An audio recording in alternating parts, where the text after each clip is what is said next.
এজন মুচিয়ে কেনেকৈ গঢ়ি তুলিলে বিশ্ব বিখ্যাত বাটা কোম্পানী আহক এই ভিডিঅ'টোত সম্পূৰ্ণকৈ জানো। যেতিয়া সপোনক বাস্তৱ ৰূপ দিয়াৰ ইচ্ছা শক্তি প্ৰবল হয় তেতিয়া কোনো ধৰণৰ বাধাই মনোবল ভাঙিব নোৱাৰে। যদি আপুনিও জীৱনত কিবা এটা কৰিম বুলি ভাবিছিল আৰু আধা বাটতে বাধা পাই কামটো কৰিবলৈ এৰি দিলে তেনেহ'লে এই ভিডিঅ'টো সম্পূৰ্ণকৈ চাওক আৰু আপুনি এবাৰ ভাবিবলৈ বাধ্য হ'ব। যদি আপুনিও কৰিব খোজা কামটো অহৰ্নিশাই কৰি থাকে তেতিয়াহ'লে এদিন হ'লেও সফল হ'ব। বিভিন্ন অজুহাত দেখুৱাই বহি থাকিলে সফলতা কেতিয়াও নিজে নাহে, লাগিব মাথো ধৈৰ্য আৰু কৰ্ম কৰা ইচ্ছা শক্তি। ঠিক তেনেদৰে এটা উদাহৰণ হ'ল জোতা চেণ্ডেল বনোৱা বিশ্ববিখ্যাত কোম্পানী বাটা মালিক থমাছ বাটা।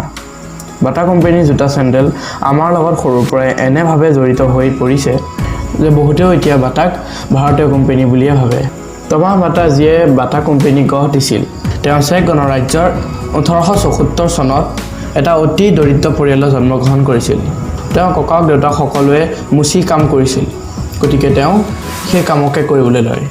1894 চনত লিন চহৰত থমাছ বাটাই সৰু ঘৰ এটাত নিজৰ ভাইটি আৰু ভণ্টিৰ লগত লৈ জোতা চিলাই কাম কৰা আৰম্ভ কৰিছিল। পিছত 10জন কৰ্মচাৰীও ৰাখিছিল। কিন্তু থমাছ বাটা ইমানতে সন্তুষ্ট হোৱা বিধৰ নাছিল। তেওঁ ব্যৱসায় আৰু বেছি ডাঙৰ কৰিবলৈ বিচাৰিছিল। তাৰ বাবে তেওঁৰ দৰকাৰ আছিল উচ্চ প্ৰশিক্ষণৰ।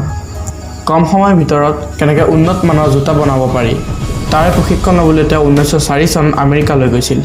আমেৰিকাৰ এটা আগশাৰী জোতা বনোৱা কোম্পানীত এবছৰকাল প্ৰশিক্ষণ লয় আৰু তেওঁ উভতি আহি উন্নত মানৰ জোতা বনোৱাৰ কাম আৰম্ভ কৰিছিল।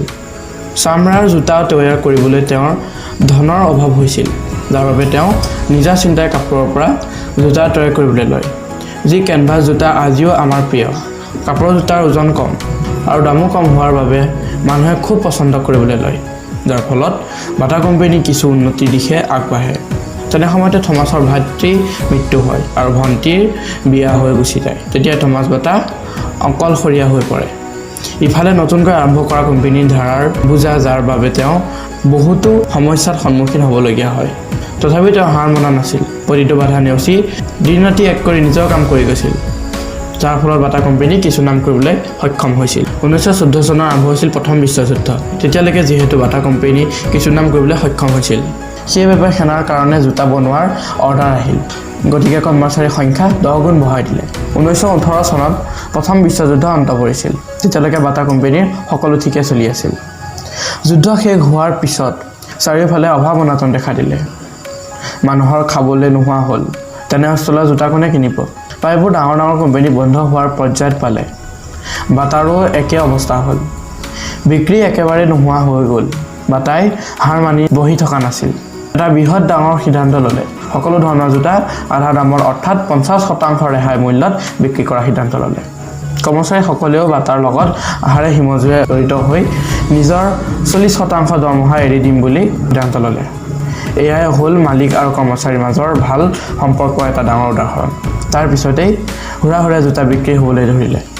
যি সময়ত বাকী কোম্পানীসমূহ বন্ধ হৈ আছিল, ঠিক সেই সময়ত বাটা নতুন নতুন অৰ্ডাৰ পাবলৈ সক্ষম হ'ল।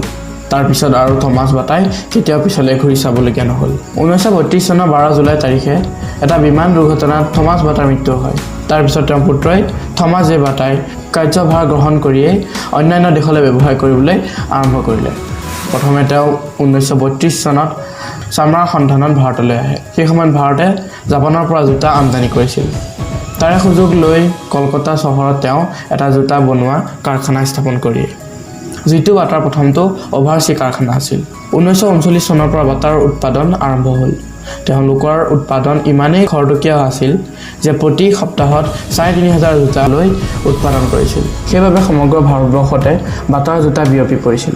বিহাৰৰ পাটনা চহৰত বাটাই এটা চামৰাৰ কাৰখানা খুলিছিল, য'ত নিজৰ বাবে উন্নত মানৰ চামৰা তৈয়াৰ কৰিবলৈ লয়। সেই সময়ত ভাৰতৰ জোতা মানেই বাটা আছিল।